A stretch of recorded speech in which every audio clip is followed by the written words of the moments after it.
Shalom, jumpa dengan saya dalam channel Cerita Alkitabku. Kita bersama akan merenungkan firman Tuhan pada saat ini. Mari kita satu hati di dalam doa. Kita berdoa. Bapa Surgawi, saat yang terindah dalam hidup kami adalah ketika kami duduk bersama mendengar dan merenungkan firman Tuhan. Sebab ketika kami mendengar firman Tuhan, kami sungguh merasakan bahwa betapa besar kuasa firman Tuhan yang mengubah hidup kami, menopang, memberikan kekuatan dan kemampuan sehingga kami boleh kuat ada di tengah-tengah dunia. Kami bersama akan merenungkan firman-Mu saat ini. Kiranya kuasa Roh Kudus bekerja menolong dan memampukan kami, sehingga kuasa kebenaran firman Tuhan yang tidak terbatas itu sanggup kami pahami dengan pikiran kami yang terbatas ini. Di dalam nama Tuhan kami Yesus Kristus kami berdoa. Amin. Kejadian pasal 34 ayat 1 sampai dengan ayat yang ke-31 dengan tema balas dendam akan menghancurkan hidup kita. Saudara yang dikasihi Kristus, di dalam Kejadian pasal 34 ini menceritakan kisah Dina anak Yakub, di mana ia diperkosa oleh Sikem, anak Hemor orang Hewi. Dan bagaimana kita lihat nanti saudara-saudara daripada Dina akhirnya membalas dendam perbuatan jahat daripada Sikem ini. Saudara, kita melihat kisah ini mulai dari ayatnya yang pertama, ayat 1 diceritakan Dina anak perempuan Yakub dan Lea. Ia ingin mengenal orang-orang yang ada di negeri itu, khususnya para perempuan. Ini menunjukkan keingintahuan alami seorang gadis muda yang ingin bersosialisasi. Namun dalam konteks budaya saat itu, tindakan ini bisa berisiko karena orang Kanaan memiliki kebiasaan dan moralitas yang berbeda dengan orang Israel. Hal ini mau mengingatkan kita orang muda, hati-hati dalam bergaul. Firman Tuhan di dalam 1 Korintus 15 ayat 33 berkata, pergaulan yang buruk merusak kebiasaan yang baik. Memang saudara, Dina tidak melakukan kesalahan dengan berteman, tetapi ia mungkin tidak menyadari bahaya yang sedang mengintainya. Di dalam ayat kedua, ketika Sikem anak Hemor orang Hewi, Sikem itu adalah seorang pria yang berkuasa, anak seorang pemimpin kota. Namun ia bertindak menurut hawa nafsunya tanpa menghormati kehormatan Dina. Ini menunjukkan bahwa betapa rusaknya moralitas di lingkungan Kanaan saat itu. Firman Tuhan di dalam Yakobus 1 ayat 14-15 berkata bahwa hawa nafsu yang tidak dikendalikan akan melahirkan dosa, dan dosa akan mendatangkan maut. Di dalam ayat yang ketiga, setelah memperkosa Dina, Sikem justru merasa cinta dan ingin menikahi Dina. Namun ini adalah cinta yang didasari nafsu, bukan kasih yang sejati. Kasih yang sejati ia harus menghormati dan melindungi orang yang dicintai. Ingat, kasih sejati tidak merugikan orang lain. 1 Korintus 13 ayat 4 dan 5 berkata, kasih itu sabar, kasih itu murah hati dan tidak mencari keuntungan diri sendiri. Sikem tidak memiliki kasih sejati, melainkan hanya keinginan daging untuk memiliki Dina. Manusia sekarang, dosa sering dikabulkan dengan perasaan. Banyak orang mengira bahwa perasaan cinta itu bisa membenarkan perbuatan yang salah, padahal tidak demikian, saudara. Ayatnya yang keempat, Sikem tidak berusaha menebus kesalahan dengan bertobat, ada tanda penyesalan dengan sungguh, melainkan mencoba memperbaiki situasi itu dengan cara menikahi Dina.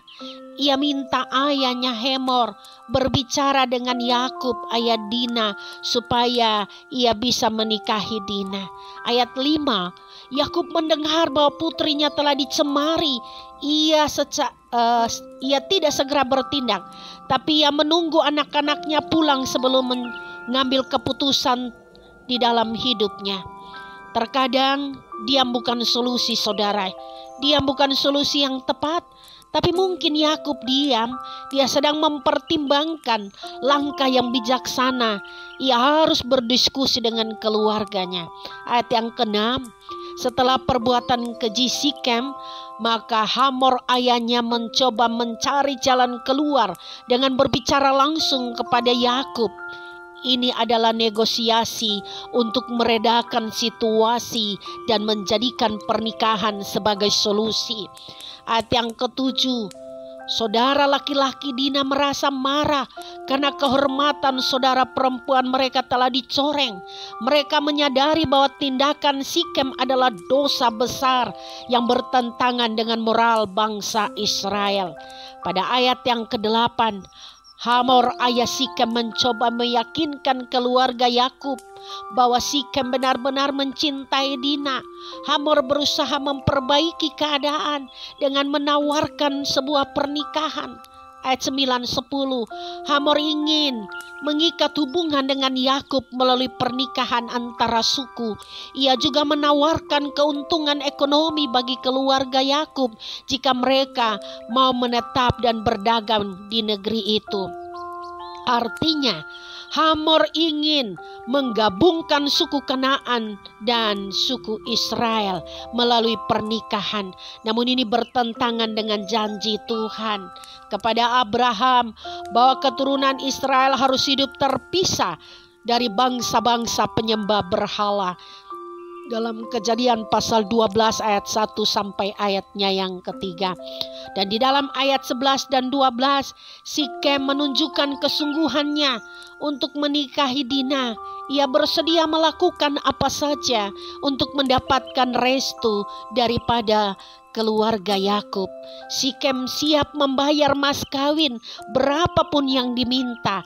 Sikem hanya menunjukkan kekayaan dan keseriusannya, tetapi dia tidak menunjukkan kesadaran atas kesalahan yang sudah dia perbuat. Di dalam ayat 13-17, saudara-saudara Dina tidak menerima tawaran itu dengan tulus. Mereka kemudian menyusun rencana balas dendam dengan menggunakan tipu muslihat. Ayat 14, mereka berpura-pura bahwa masalah utama adalah sunat. Jadi kalau mereka mau mengambil adik mereka, Sikem mau mengambil adik mereka Dina, maka Sikem dan keluarganya harus disunat. Memang sunat adalah tanda perjanjian antara Allah dan Abraham di dalam Kejadian 17 ayat 10 dan 11. Tapi mereka menggunakan ini sebagai alasan untuk menyusun atau menjalankan rencana mereka untuk balas dendam. Ayat 15, 16 dan 17, saudara-saudara Dina mengajukan syarat agar semua laki-laki di kota Sikem itu disunat, seolah-olah mereka sungguh-sungguh akan membangun hubungan dengan orang-orang Sikem. Padahal ini adalah bagian dari strategi untuk membalas dendam. Ingat, balas dendam bukanlah cara yang benar, saudara. Roma 12 ayat 19 berkata, saudara-saudara yang terkasih, janganlah kamu sendiri menuntut pembalasan, tetapi berilah tempat kepada murka Allah. Sebagai orang yang percaya, kita harus menyelesaikan konflik dengan kasih, dengan kebenaran, bukan dengan tipu daya, bukan pula dengan kekerasan. Di dalam ayat yang ke-18, Hamor dan Sikem tidak menyadari jebakan yang dibuat anak-anak Yakub. Mereka menganggap ini sebagai kesempatan baik untuk mempunyai hubungan dengan keluarga Yakub. Ayat 19, Sikem segera setuju bahwa semua laki-laki yang ada di kota itu disunat karena ia sangat menginginkan Dina. Ayat 20-21, Hamor dan Sikem kemudian mencoba meyakinkan penduduk kota bahwa ini adalah kesempatan yang menguntungkan. Mereka bisa menjalin hubungan dengan keluarga Yakub. Mereka akan memiliki keuntungan secara ekonomi. Ayat 22-23, mereka hanya menekankan keuntungan ekonomi daripada aspek keagamaan. Ini menunjukkan bahwa mereka benar-benar tidak menghormati sunat sebagai tanda perjanjian dengan Tuhan. Dan ayat yang ke-24, penduduk kota mengikuti usulan Sikem dan Hamor. tanpa menyadari konsekuensi yang akan mereka alami. Mereka tidak tahu hal itu menjadi malapetaka bagi mereka.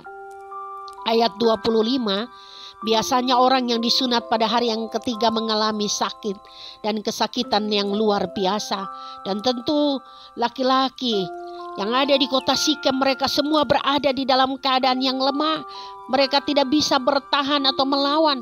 Maka Simeon dan Lewi, saudara-saudara Dina ini, mereka membunuh setiap laki-laki yang ada di kota itu. Mereka tidak hanya membunuh Sikem, tapi seluruh laki-laki yang ada di kota itu. Ini tindakan balas dendam yang sangat kejam. Bukan sekedar mencari keadilan, saudara. Ingat, balas dendam yang tidak terkendali dapat menyebabkan kehancuran besar. Kemarahan yang tidak terkontrol bisa menyebabkan kita bertindak di luar kehendak Tuhan. Alkitab mengajarkan kita harus menyerahkan pembalasan kepada Tuhan, karena pembalasan bukan hak kita tapi hak Tuhan. Di dalam ayat 26, Hamor dan Sikem dibunuh mereka dengan mata pedang. Hamor adalah pemimpin kota dan Sikem adalah orang yang menodai Dina. Kemudian mereka mengambil Dina dari rumah Sikem dan pergi dari rumah itu. Dari sini kita belajar, jangan mengambil keadilan di tangan sendiri. Tuhan adalah hakim yang adil. Mazmur 9 ayat 8. Saudara, luka dan trauma Dina seharusnya diatasi dengan cara yang benar, bukan dengan pertumpahan darah. Ayat yang ke-27, anak-anak Yakub datang menjara orang-orang yang mati terbunuh setelah Simeon dan Lewi membunuh semua laki-laki. Maka saudara-saudaranya ikut serta dalam perampasan. Ini menunjukkan perbuatan mereka bukan hanya soal membalas kehormatan, tetapi juga soal keuntungan pribadi. Mereka menggunakan alasan kehormatan keluarga untuk membenarkan perampokan ini. Padahal tindakan ini lebih mengarah kepada keserakahan daripada keadilan. Ayat 28, kambing, domba, lembu, keledai, semua harta penduduk Sikem diambil. Ini bukan lagi balas dendam, tetapi perampasan kekayaan serta segala yang ada di dalam kota. Bahkan yang ada di ladang diangkut mereka. Jadi mereka tidak hanya mengambil di dalam kota, tetapi juga hasil ladang dan ternak di luar kota. Mereka benar-benar mengosongkan kota Sikem. Ayat 29, mereka tidak hanya merampas harta orang-orang Sikem, tetapi mereka membawa istri-istri dan anak-anak penduduk Sikem sebagai tawanan. Ini menunjukkan kekejaman mereka yang luar biasa. Bukankah Tuhan perintahkan kita mengasihi musuh, tidak membalas dengan kekerasan atau membalas dendam? Matius 5 ayat 44. Saudara, ayat 30, setelah terjadi pembantaian di Sikem oleh Simeon dan Lewi, Yakub memarahi kedua anaknya dan berkata, kamu telah mencelakakan aku dengan membusukkan namaku di antara penduduk negeri ini. Kata membusukkan artinya, saudara, Simeon dan Lewi telah merusak reputasi keluarga Yakub. Sebab perbuatan anak-anak Yakub bisa membuat bangsa lain menganggap Yakub ini ancaman, bukan sebagai orang yang diberkati Tuhan.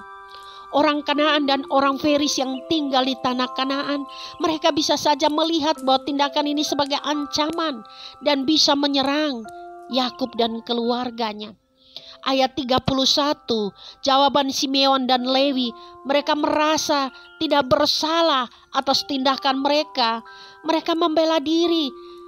Mereka tidak menunjukkan penyesalan atas perbuatan yang mereka lakukan. Justru mereka mengatakan mengapa mereka memperlakukan adik mereka seperti perempuan sundal. Mereka merasa bahwa kehormatan keluarga telah ternoda oleh perbuatan Sikem terhadap adik perempuan mereka, dan mereka tidak akan membiarkan hal itu tanpa pembalasan. Saudaraku, membela kehormatan itu penting, tetapi harus dengan cara yang benar.